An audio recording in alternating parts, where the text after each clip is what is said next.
tired of hearing about all that marketing propaganda to lower your cholesterol? If you're also tired of hearing it too, drop us a line in the comments. We want to build a tribe of people that can stand with each other with all this cholesterol madness. With all the marketing, nutritional, and medical advice, we decided to take you on a journey to learn what cholesterol is. Does it cause heart disease? Will eating butter make your heart explode? And then, last but not least, why we actually eat foods with more cholesterol in them. So what's up, everyone? Welcome back to our channel. We're the Carnivore Chicks, and I'm Allie. And I'm Patricia. We are nutrition and fitness coaches. And we talk everything health, fitness, and nutrition. The best way to get into what cholesterol is and what the big deal with it is, we're going to share our steps throughout the journey. And for the first step, we pulled out our computer and typed into Google, what is cholesterol? Here it is. Directly from medlineplus.gov. Cholesterol is a waxy, fat-like substance that's found in all the cells in our body. Our body needs cholesterol to make hormones, vitamin D, and substances that help digest foods. Cholesterol is also found in foods from animal sources such as egg yolks, meat, and cheese.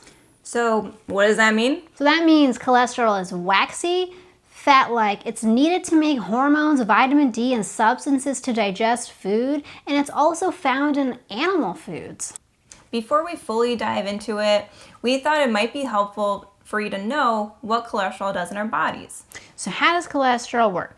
Now imagine it like this. Grab a balloon, blow it up, and then throw it on the wall. Now grab a golf ball and throw that on the wall. Which one is more likely to wreak havoc on your house? Cholesterol works in the body like one of those two options. It either bounces off things without damaging them, like a light airy balloon, or it gets tossed like a hard, small golf ball and things start to get wild. All right.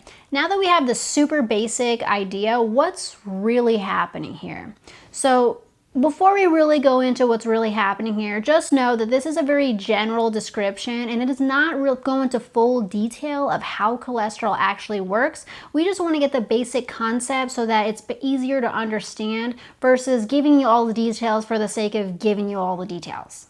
First, we need to know what the heck is LDL, VLDL, triglycerides, and HDL. HDL, LDL, and VLDL are called lipoproteins, and the main differences are their densities. HDL is high-density lipoprotein, LDL is low-density lipoprotein, and VLDL is a very low-density lipoprotein. I know, they weren't very creative when they made up these names.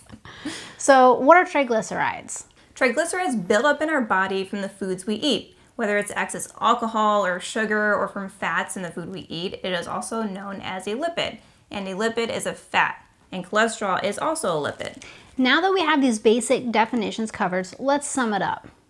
Lipoproteins are HDL, LDL, and VLDL, and lipids are cholesterol and triglycerides. So here's how it works. We eat food, our body extracts the nutrients, creates cholesterol, and stores triglycerides in the liver. Cholesterol and triglycerides travel throughout our body and become dispersed throughout via lipoproteins. Now, here's where it gets interesting. Depending on how many triglycerides are stored in our liver, this indicates whether or not our body is transporting LDL or VLDL. The more triglycerides stored in the liver, the more VLDL is transporting throughout our bodies. And here's why this is important. Remember when we talked about the balloon and the golf ball? LDL is a balloon that bounces off of arterial walls, and VLDL is like a golf ball that can get into small places and wreak havoc. So we really want to make sure that we have LDL and not VLDL. Okay. So how do we know if we have VLDL or LDL? Simple. It's by your diet. Our diet is going to be a huge indicator to determine if we've got LDL or VLDL. The higher our triglyceride levels are, the more likely your body is creating VLDL and not LDL.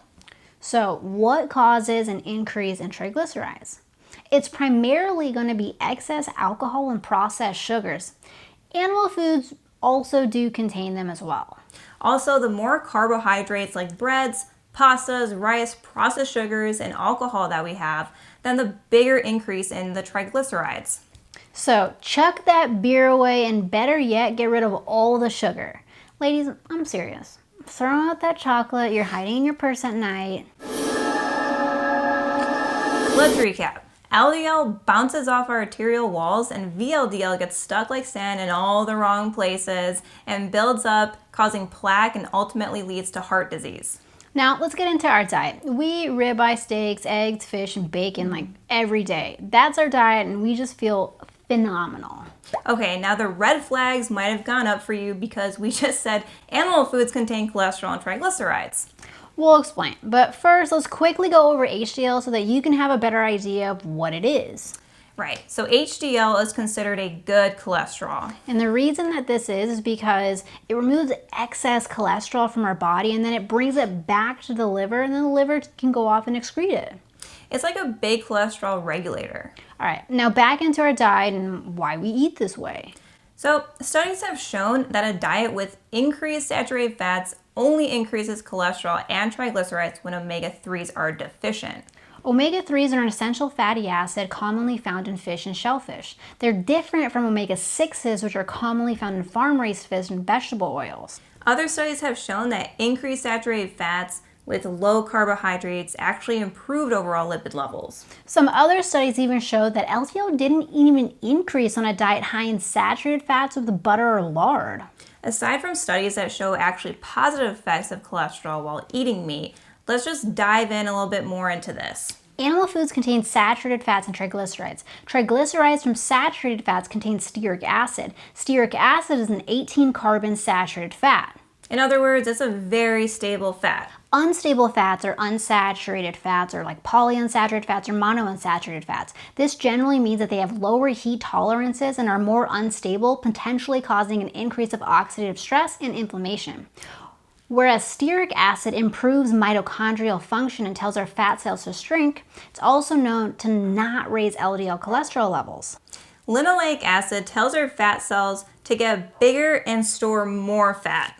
With that being said, eating more animal foods does not mean increased heart disease. In fact, it might even decrease it because of being high in saturated fat and low in triglycerides. It's nutrient dense, and last but not least, its powerful effect on the mitochondria. If you like this video, please help us with the YouTube algorithm and smash that button. We'll see you tomorrow.